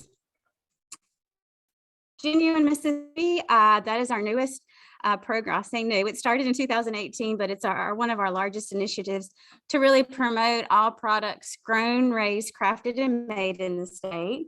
So a grown product would be, of course, your fruits and vegetables, horticulture, nuts, timber, those things. Raised would be your meat products, aquaculture, seafood, dairy, bees, honey, livestock, and poultry. Crafted are your specialty foods and beverages and artisan products as well. And then our made category is our manufactured products. And you can just kind of skip through those next slides. There's also an associate membership as well. If you don't actually have a product, but you're a farmer's market, a restaurant, agritourism operation, you can be an associate member as well. And what you can do with this program, if you are a member, and that's what this little postcard is. You have a profile on our website. You can use the logo on your products. You basically have your own website on our website. And it's just a tool that we are really driving consumers to go to our website, genuinems.com, to find all the great things that we have in Mississippi. We've started a store at our Mississippi Farmers Market, and then we set up a store at the State Fair in Dixie National. If y'all are there in Jackson, please stop by. It's become well received. And it's just a great tool to really highlight and promote our local Businesses. And then if you'll skip to the next couple slides, additional resources. Can take 2 more slides. And then the next one. Our agency also does livestock news, grain price reporting, and catfish processing reporting. And then the Mississippi Market Bulletin that comes out twice a month. If you don't get that, I should have brought it with me today, but it's a great buy, sell, trade newspaper that you can find pretty much anything you're looking for ag-related. And then lastly, kind of going back to the GAP-GIP certification, we did a food safety audit video a few years back that really kind of prepares you or talks about some of those things you need to get together in order to prepare for a food safety audit. Like I said, if that's something a buyer would require of you. And that is it. Now I kind of ran through those real quick, wanted to keep to my time, but if anybody has any questions, you can take us now or take those later. Okay. Dr. King. Okay, I'm back. We're gonna move ahead. We'll try to bring the next question or comments on the end here. We'll go to our next presenter, USDA Rural Development. Is rural development in person or are they online? They're virtual. They're virtual. Miss Collins, you there? Yes, I'm here. Can you hear me? Yes, we can hear you. I would like to give you video, but I'm having troubles with that. Yes, my name is Harriet Collins. I work for Rural Development in the state office in Jackson, Mississippi. Miss Collins, we need you to unmute your camera where we can see you. Yes, I just stated that I'm having some video issues. Okay. Hold on, let me. With a camera. Let me try. Just a minute. Yes. There you go. Yes. So I work for Rural Development. Oh, good afternoon, everyone. I work for Rural Development in the Mississippi State Office in Jackson, Mississippi. I will be providing you with a brief overview on community facilities. I also have my coworkers online, Mr. Jason Russian, who will be giving you a brief overview on rural business, and Ms. Stephanie Grandison, who will be speaking on single family housing. I see that our AED is online. Would you like to say anything, Mr. Simon? We just would like to thank you for inviting us on behalf of the State Director, Mrs. Trina George. And we hope that you take advantage of the programs that we speak about. So I'll turn it back over to you now, Ms. Collins. Thank you. Well, I will start off and then I believe Jason is coming on and we will finish with Stephanie. So Community Facility Program provides affordable funding to develop and improve essential public services and community facilities. The services must be a public improvement needed for the orderly development of a rural community. The facilities must be located in a rural area and primarily serve rural residents. Applicant must own the facility unless there's an administrative waiver obtained. Examples of community facilities would be hospitals, schools, daycares, fire, police departments, and much more. Some of the eligible purposes is to construct, expand, renovate, or improve, as well as purchase vehicles and major equipment. The applicant must be unable to finance the project from their own resources or through commercial credit at reasonable rates and terms. That's the key thing. The first contact for applications would be our local office. They'll be more than willing to assist with any application process. Who may apply would be public bodies, nonprofits, and federal recognized tribes. And we do have additional information online. Community Facility also have a guidebook for applicants to help you step by step through the process. It is ideal to contact the local office as soon as possible in the application stage for assistance through the process to make it a little bit smoother process. And like I said, you can obtain more information on our website, which I can provide in the chat box. And with that being said, I would turn it over to Mr. Jason Russian. Hey, can y'all hear me? Yes, we can hear you. Hi, how's it going? I do not have video. I can try to turn it on, but I don't believe it's going to show anything. I'm not sure what's wrong with it. Can you see anything? No, we don't have we don't have visual. We don't have visual. Yeah, yeah. It's never really worked right since I've had this computer. So,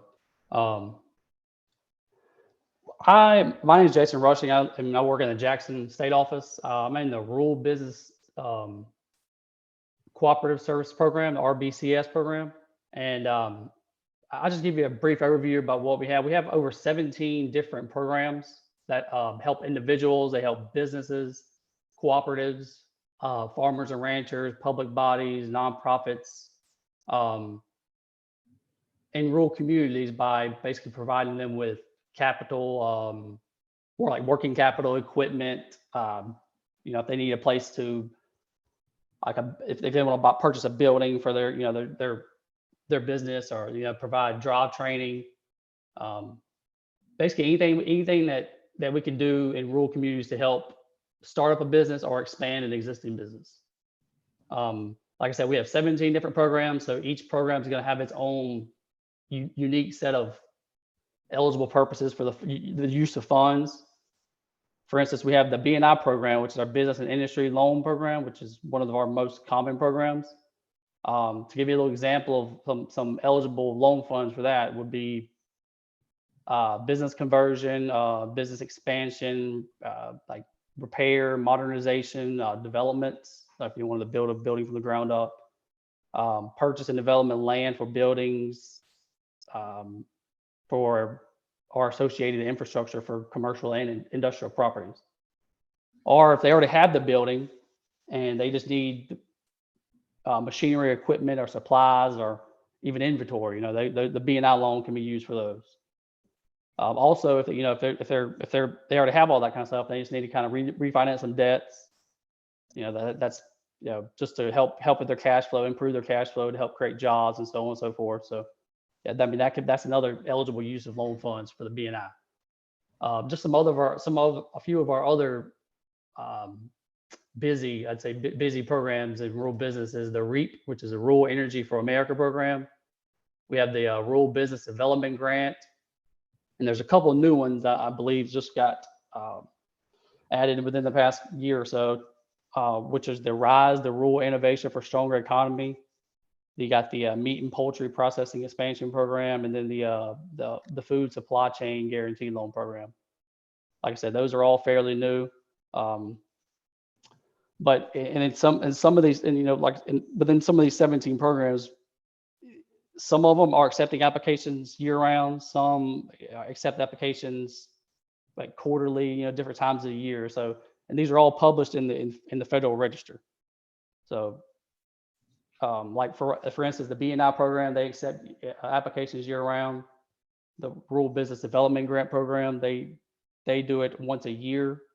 We have another program called the Rural Economic Development Loan and Grant Program, which it accepts applications quarterly.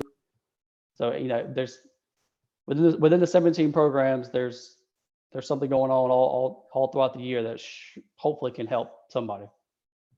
And I mean, the best way if you want to know any more specifics or anything, the best thing to do is contact the RBC, the Rural Business Division in the state office, and I can provide that number, and I can provide a link to our, a list of all the programs in the chat box if you like. But as far as the rural business is concerned, that's pretty much all I have right now. And I guess we'll go to Stephanie Granson.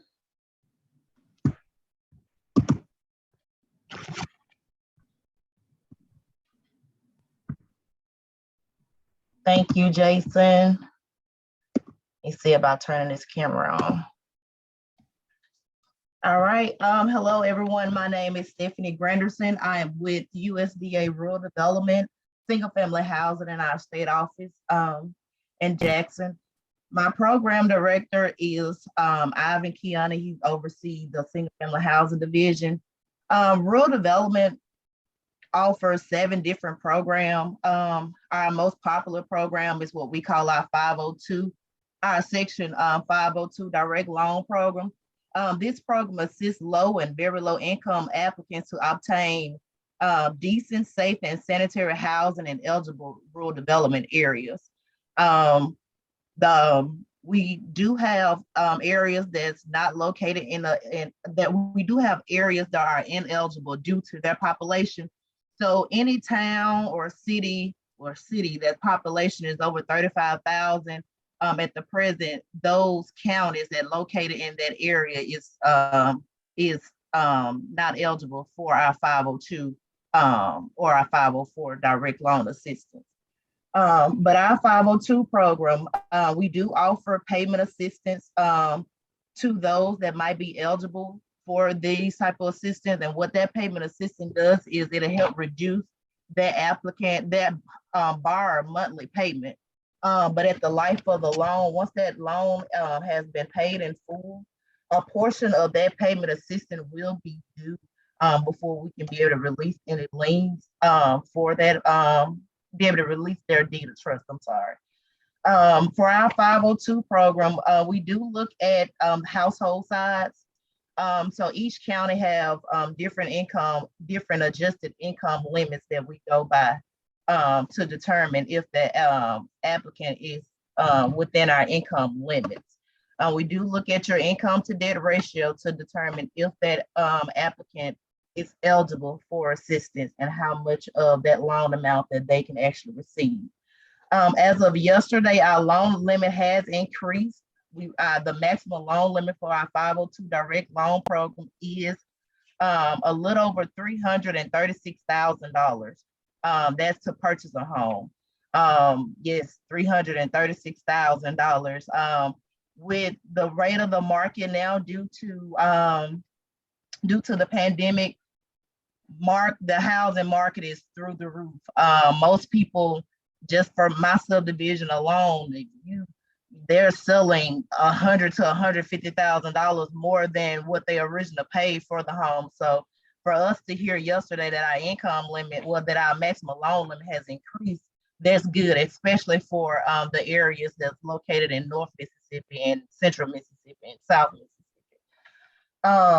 Our 504 program, this program here, it targeted the homeowners that trying to get repairs to their home and they cannot afford to go to a bank to afford a HELOC home, which is the loan to repair your home. Our 504 program, it is let me go back to the 502 program, because currently our 502 program, the interest rate is at 2.75. It is a fixed interest rate. We can, the year terms, we can finance a house, a loan between 33 to 38 years. 38 years are only for the applicants that are very low income or that are on a fixed income.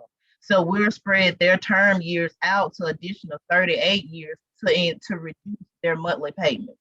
It's no penalty if they want to pay the loan off faster before those 38 years or the 33 years are over with. It's no penalty for them paying it off faster if they decide to pay it off faster. But we just give them those options to be able to extend their long term out to be able to have a lower house payment. Now, our 504 program, like I was saying earlier, our home repair loan and grant pilot program, because Mississippi is underneath the pilot program where in the past, our loan limit was at 20,000 and our grant limit was up to 7,500. Well, now the national office, we have been underneath the pilot system for the past, roughly probably the past 5 years. The pilot system allow us to increase our loan limit to $40,000 being the max, and $10,000 up to $10,000 for grant funds. The $40,000 and the $10,000 can be combined if that applicant is 60 or older to be able to receive the grant and the maximum loan limit for the $40,000. So that means that an applicant can receive a total of $50,000 to do their repairs to their home. For our repair program, the interest rate is only 1%. It is a fixed rate. Neither our program, there are no down payments, so no money is required unless you over the assets limit, which is $15,000 for non-elderly and $25,000 for elderly.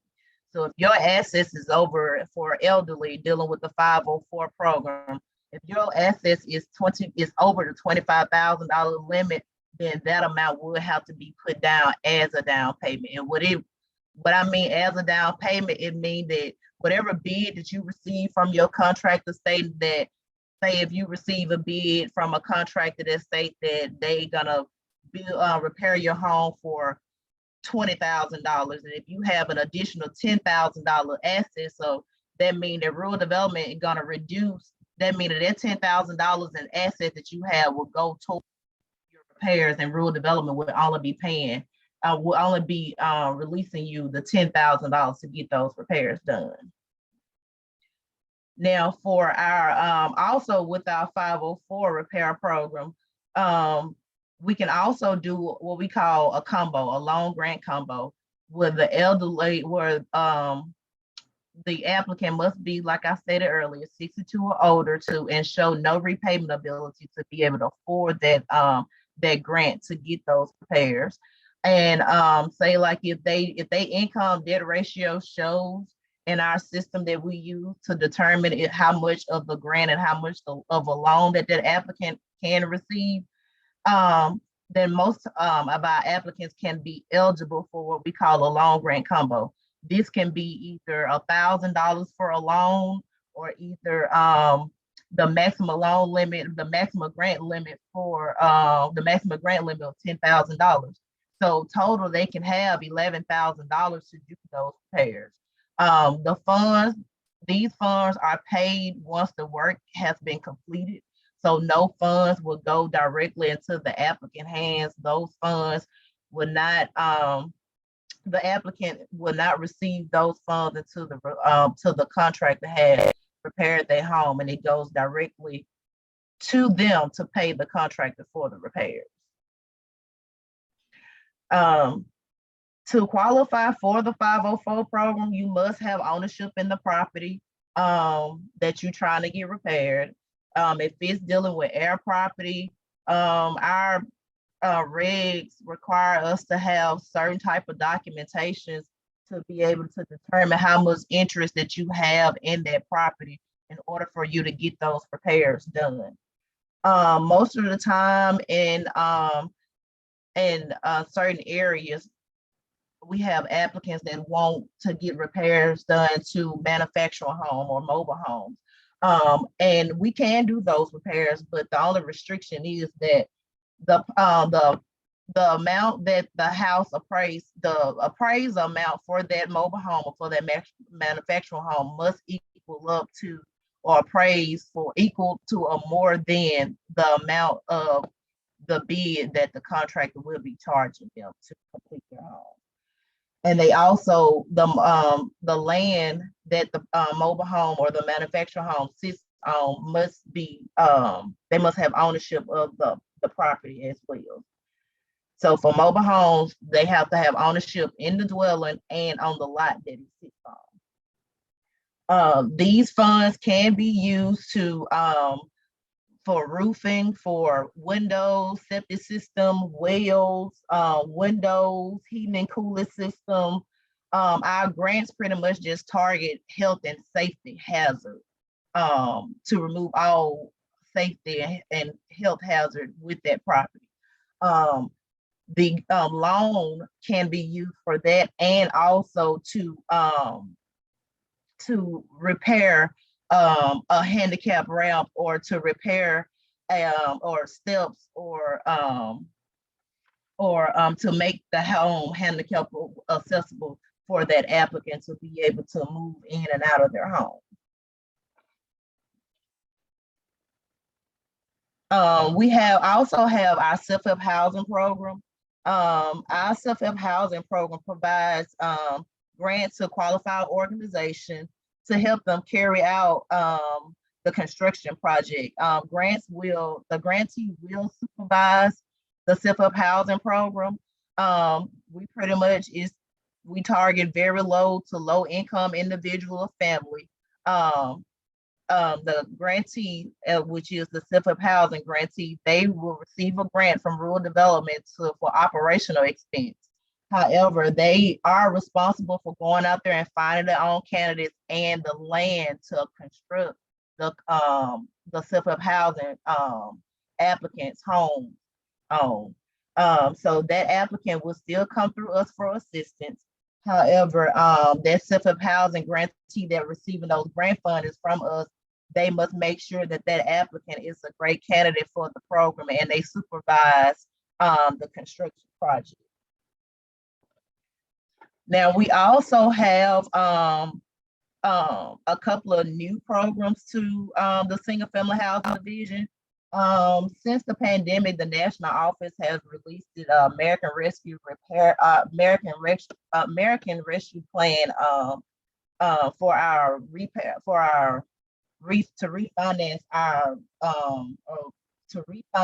our loans that we have now for our 502 program. So that means that customers that already receive a 502, which is the program to purchase for financing a home, we can refinance their home if they have been receiving any COVID moratorium. And most of the refinancing that we have been doing, I think we have like 900, roughly 1,000 applicants that's eligible for refinancing. Most of our applicants, their loans go back from the early 90s up until now, where they had interest rate in the past for like 11 or 12%. Some I've seen even higher, where they are now eligible to receive our lowest interest rate at the present, which is at 2.5. And they can refinance their housing for additional 10 years, 20 years, or either 30 years. It's just once we calculate their process the information that they provide to us, our system will give us the option to discuss with their customer and they can determine which payment plan that they want to use to refinance their home. So right now that ARPA is going to be going on for the next 2 years. I think we have two additional years left. We also inherit, but we also receive our housing preservation grant program. It was transferred from multifamily housing over to single family housing. Right now, we probably have a total of 17, if I'm not mistaken, or more housing preservation grantees that's located throughout the state of Mississippi. I think in the Delta area that we have a lot in Greenville. We have Delta Grace, South Delta Planning Development District. We just recently funded Home Again, that's located in LaFleur County, and Gateway Community that's located in Yazoo County. We have several that's located in the DeSoto County area, in the Panola area, I believe. But what that housing preservation grant does is we provide grants to nonprofit organization or government bodies to be able to participate in the housing preservation program. It's just like the 502 program. What they do is we provide them grant funds so they can be able to assist the homeowners with repairing their home in that particular area. So with the housing preservation grant, that grantee will be responsible for collecting those applications. And what they do is they provide us with a complete application once the new NOSA hit every year during the summer months. So it'll be published in the newspaper for them, notifying them that, that we are accepting pre-application for our housing preservation grant. This program is still new to us, and we learn it as we go. But we are interested and want to receive more housing preservation grantees. So if you all are interested in that program, please feel free to contact your local rural development office, which is located in Batesville. That information have already been included in the chat I see by Harriet. So for all of our programs, you can either contact your local rural development office, which is in Batesville. They cover Bolivar County all the way up to DeSoto and Panola County. Now we also have our last program is what we call our Certified Loan Application Package Program. This program here is it's a partnership between us and certified packagers. To be a certified packager is just like becoming a housing preservation grantee or either a separate housing grantee. You must be a nonprofit or a public body or a state body or an Indian tribal. I'm sorry, I didn't include them earlier. And what they do is they target with they being in their community, so they know the work that is needed in that area. They know their Penn Calvin. Oh, okay. Oh, I thought he was talking to me. So they know the work that is needed. They know the assistance that is needed for the rural community. So they can, that packager will be responsible for packaging those applications for that applicant to make sure that that application is completed prior to sending it to us. And that packager will also receive a fee for packaging that applicant application. That fee can be included in their loan amount. Yes.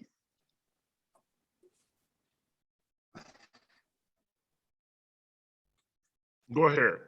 Yeah. Okay. That fee can be included in the applicant loan amount. But what it does is if the packager, all of our packaging applications, they receive first priority in funding, first priority in processing. And not only that, that applicant, the application, they don't have to worry about whether or not their application is incomplete because they have that certified packager to assist them with packaging their application. And I'm loving it. It's very good for our 504 program because with us dealing with the elderly community, we pretty much, there's not a lot of people that's in the area now, that's in the area now that actually caters and take their time out with the elderly, with making sure so they can be able to gain and receive all this valuable resource and free funding that they have, the opportunity they have for them.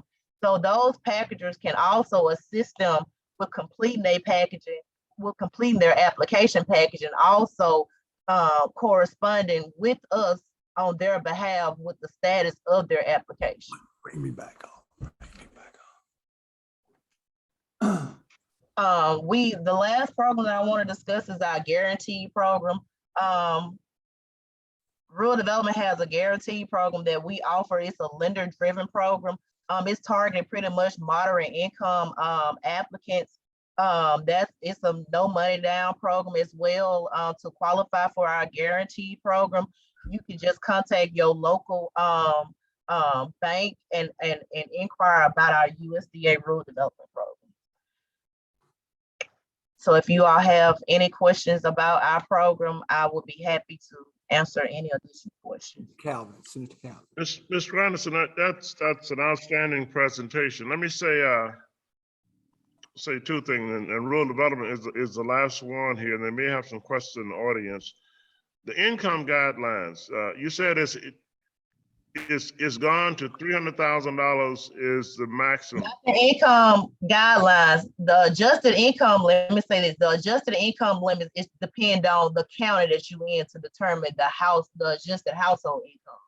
But the loan limit has increased to a little over $336,000. 396? 36. 336. That's what I was trying to get. $336,000 is the loan, the maximum loan limit. Right. That's the maximum direct loan limit. Yes, correct. Okay. Now, my next question is that on the income eligibility requirement, has that changed or is that the same? The loan limit just increased it last year. Okay, the loan limits increased, but I'm saying the income, the eligibility income categories for. Oh, that's what I meant. The income limits increased it last year. So we follow the HUD income limits. So whenever HUD go up on their income limits, we pretty much adopt their income limits. Okay, so hopefully we should have a new income limit to come out during the summer. Okay, because I have not seen where that had changed. It went up some. It went up a lot, especially in the Delta area. Our income limits, they have really increased a lot. I can put that in the chat, or I think I have your email address, I believe, but I can send you that information. Yeah, please do, please, because that's really if people are assuming it's on the same income maximum. No, each county has their own income limit. Right. So for a household of two now, it may be what, 60,000? A household for two, just depending on what county are you speaking of? Well, it doesn't matter. Just pull a straw. Okay, a household income for two people, I say in Yazoo County, their income limit for two people, well, from 1 to 4 people is 26. Is $42,500. Their adjusted income. And what we mean by adjusted, because we give deductions. So say like if your income exceeds over our program, over our adjusted income limit, we have deduction that we can use to get to lower your income to get you to be eligible for our program. Those deductions include child care, dependents, elderly in the household, those type of deductions. Okay, and I'm gonna quit. I know our time is up, Albert. You know, it's 5 o'clock. And Dr. King, I would just like to iterate one thing. For those who are in the audience who have been here, I saw people filtering out. It is 5 o'clock now. And for the online audience, if you want to stay on longer, we can stay on. But the people our crowd, we had up to 15 here and they started filtering out. So the online audience, you can stay. And as far as answering any additional questions, are there any questions from the audience that we did not cover? How do we get the chat? We're gonna pull the chat box up. Yeah, well, we're gonna pull it up and let everybody see it. And your email address, that if we have it and what you gave it there, we'll send it to you. We're gonna send the information in chat. But we're gonna attempt to pull the chat box up now to let everybody online and in here see what we have in the chat box as far as their contact information. Can everyone see? Here are the presenters and the individuals that were here, their contact information. We have Charles Lee, who was the outreach person for NRCS. That's his number. Rural Development, who just came on, that's their numbers. And the area conservationist, Mr. Hart, that's his number. We have Trinity Long, District Conservationist. And then we have Rural Development Business Division down there. Is that all, Mike? Albert, let me do this. Only at the end of the day, and one again, program agenda call for 5 o'clock. What I like to do, hopefully we have everyone's information and they've signed in, those that were in person, and we have your names as well from where you registered and signed in to participate in this particular event. Our number, if it's not in the chat box to our office, is area code 870-734-3005. Again, people, all of those who participate, and we realize and understand we cannot get everything done within the framework of 2 hours, but we do try to get enough time and provide for enough time where individuals can get some guidance and understanding of where the resource agencies are, who the people are, and the type of resources they have to offer. We do want follow-up. I'm gonna ask one very quick question to Ms. Atkins regarding that certificate. You said nonprofit organization or individuals can be certified packages with USDA rural development? No, not individuals. You must be a part of a nonprofit or a for-profit organization, public body, which is a government, state entity, a tribal unit, or either those. Okay. To be able to become a packager or either a self-help housing grantee or a housing preservation grantee. So you sign up to become that. What's the process? To sign up for the housing preservation grant, you have to wait until the NOSA come out, and they runs during the summer. Last year, it was during June of last year. So you have to wait until those notifications come out through your local newspaper. And you can go through grants.gov to apply or either submit a hard copy application in to us before the deadline.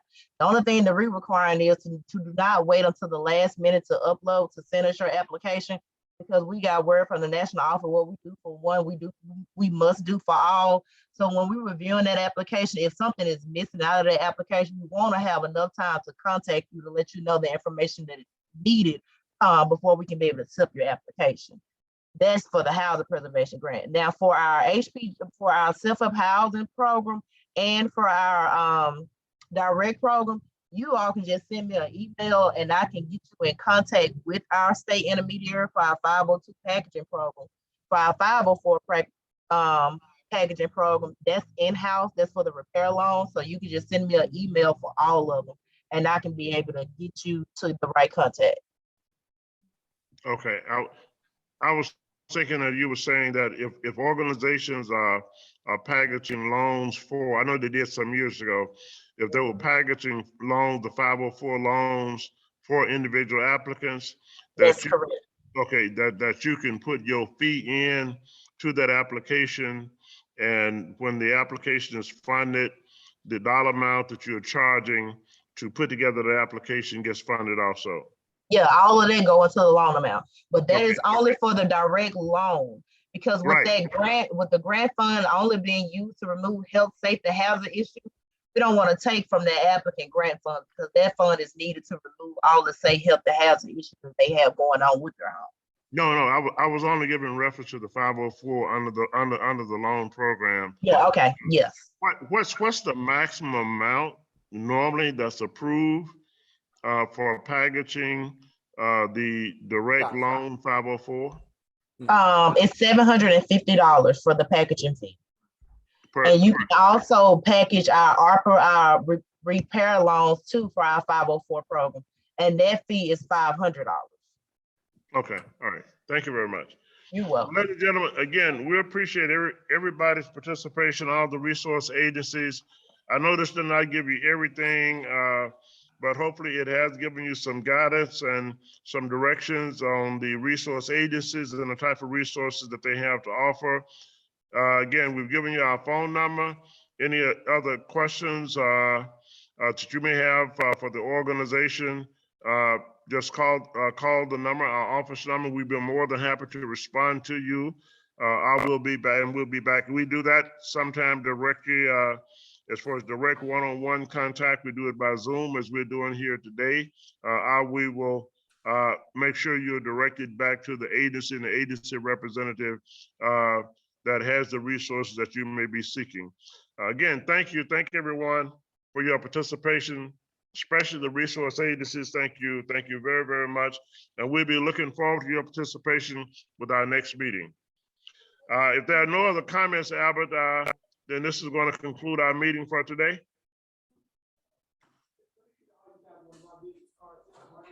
I think they may have stepped out. So if there are no questions, no additional comments, then we're going to conclude the meeting for today. Again, thank you all. Thank you everyone for your participation.